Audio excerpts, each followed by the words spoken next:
Hey, what's going on, everybody? Welcome back to Manor Road Studio, home of the Alive podcast, where we dream all the time. And the sign over here says, when you feel like quitting, remember why you started. I want to encourage everybody to hit the subscribe button and the like button, share it with all your family and friends. We're trying hard to get to 1,000 subscribers. And hopefully, the messages we bring you are inspiring, uplifting, and they mean something to you. Today I got always a lot of mine. Sitting here thinking about the Hope Rock. I was talking to somebody the other day. I went to Vanderbilt, I guess it was Wednesday, and I was going to have a procedure done where they took my nephrostomy, which is on my left side, and try to hook it to my ostomy, which is on my right side. The procedure didn't work, so I still have a nephrostomy and an ostomy. And somebody said, Dale, isn't that depressing that you have to wear an ostomy all the time? I'm like, no, actually it's not depressing at all. I find it quite exciting because I have an ostomy. If you go back many, many years, that probably wasn't even an option. So I feel confident and wonderful and thankful that we live in a day and age where an ostomy even exists. Same with a nephrostomy. When cancer invaded my ureters and my kidney, my kidney couldn't drain anymore. So I have a nephrostomy tube stuck into my kidney that drains to a bag down on my leg. And, I thought about that too. And people go, man, that sounds like a pretty rough life. I'm like, no, it's a pretty good life because I've got a nephrostomy. If I go back many, many years, again, when that technology didn't exist, then what would have happened? I don't know. It's interesting. I thought about this morning, and I wanted to share it with you. Life is a story. It really is a story. Matter of fact, everything in life is a story. You were born into someone else's story, and they were born into someone else's story. And the stories go on and on and on and on. When you meet a stranger and you strike up a conversation, what are you going to do? You're going to share stories. It's just the way life is. And sometimes you may go, man, I wish I hadn't fell into this story, or I wish I knew how my story was going to end. All you know is where the story has brought you so far. It's kind of like walking into an airport, a hospital, a large mall, any place that's strange. You first have to orient yourself to what's around you. Once you get oriented to what's going on around you, then you can make a plan figure out how to navigate it. It's no different than, hey, your ostomy or your nephrostomy conversion is not going to work. This is the doctor talking to me. The nephrostomy conversion we tried did not work, so you're still going to have 2 bags. I went, okay, I've got this. Sometimes we have to orient and get engaged in the story that we find ourselves in. But here's the beauty of a story. We get to write the ending. Yes, we get to write the ending. I don't care what you say, you really, really do. You may be in a horrible situation right this minute. You may be dead broke, or your health might be terrible, or whatever the case may be. But you still hold the pen and the paper, and it's up to you to write the story of how this is going to end. Because as long as you let somebody else write the story, trust me, they will. I find life is an amazing thing. I learn something new from it every single day. And I encourage everybody to not only learn something, but I want you to do this for me. I want you to let go of your old self and today start creating a new. So once where you were liked, now you'll be loved. Once when you thought you were just understood, now not only will you be understood, you'll be seen. The only thing you give up when you give up your comfort zone is you get to keep that pen and write wonderful, wonderful stories in your life that you currently won't do.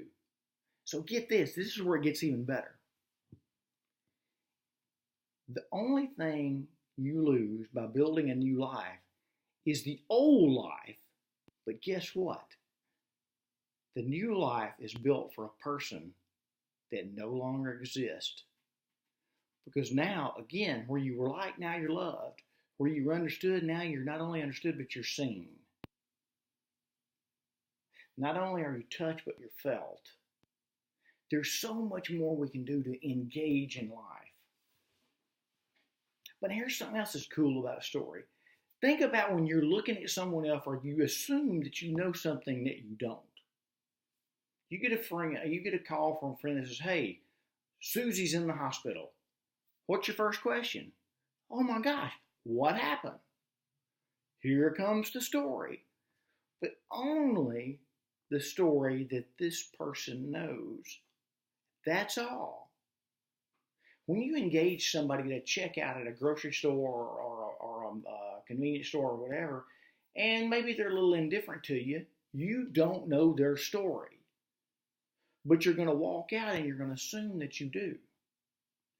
But here's what I want to encourage you to do. Do not take it upon yourself to write a chapter in their book of life. All too often you read on social media, I know I'm not perfect, but when you see somebody say that, or you see it written, scroll on by, because everything that's coming next is negative. Or when you see a post like this, and I use this all the time, to the person in the drive-thru that just gave me a Diet Coke when I ordered a Dr. Pepper. Why even post it? It was a mistake. No big deal. You make mistakes every day too, but you sure as heck don't want to be called out about them. Now you may say that you do, but you don't. So in order for us to have what it takes to write excellent chapters in our book of life and write a wonderful, wonderful ending, we've got to stop writing negative sentences, paragraphs, chapters, or anything in someone else's book of life. We do not know their story. We only know the chapter that we fell into right this minute. I tell you this to encourage you to become the best you can be, to become the best version of yourself possible. And the only way that you can do that is start providing yourself with positive things in your life.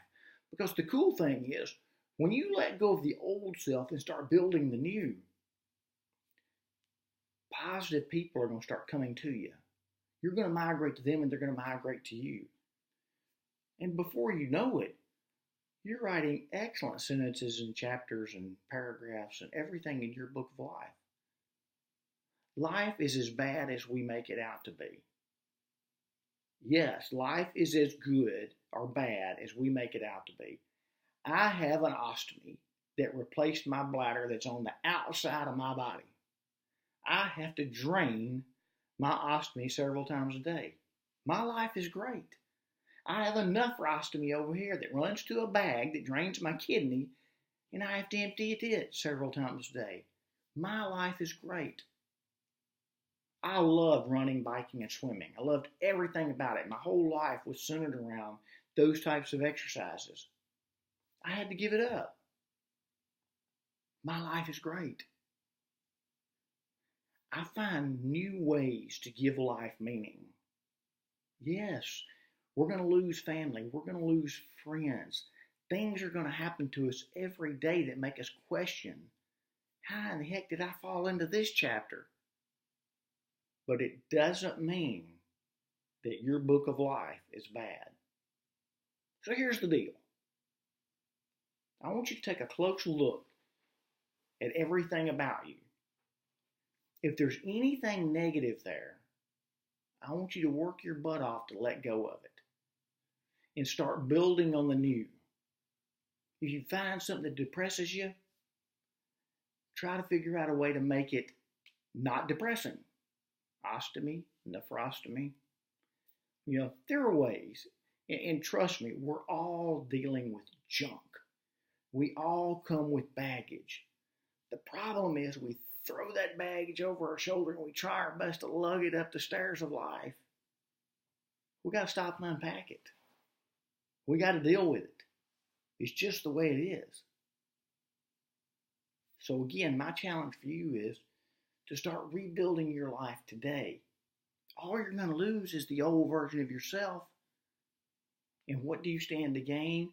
A new you that will not only be liked but loved, not only be understood but seen. You deserve it. You deserve it. So grab that book of life. Grab that pen. Get to work. I'm waiting on you. That's my message of the day from Manor Road Studio. So again, I really, really, really would love to hear from all of you. Send me a message at dalechildress@icloud.com. Friend me on Facebook. Send me a message on Facebook. Hit us up any way you can find a way. But please, by all means, hit that subscribe and hit that like button because we really do want to get to those 1,000 subscribers. Is it ego? It might be, but here's the bigger deal. I promise you that every time I make a podcast and Chris is with me or without me, it's going to be something that's going to be uplifting and positive. I don't mind tackling the tough subjects, whatever they may be, because I promised you last week that we're going to tackle the issue of legalization of cannabis, and it's coming up soon, I promise you. So anyway, look forward to seeing you again soon. Hit that like and subscribe, and have an absolutely wonderful evening.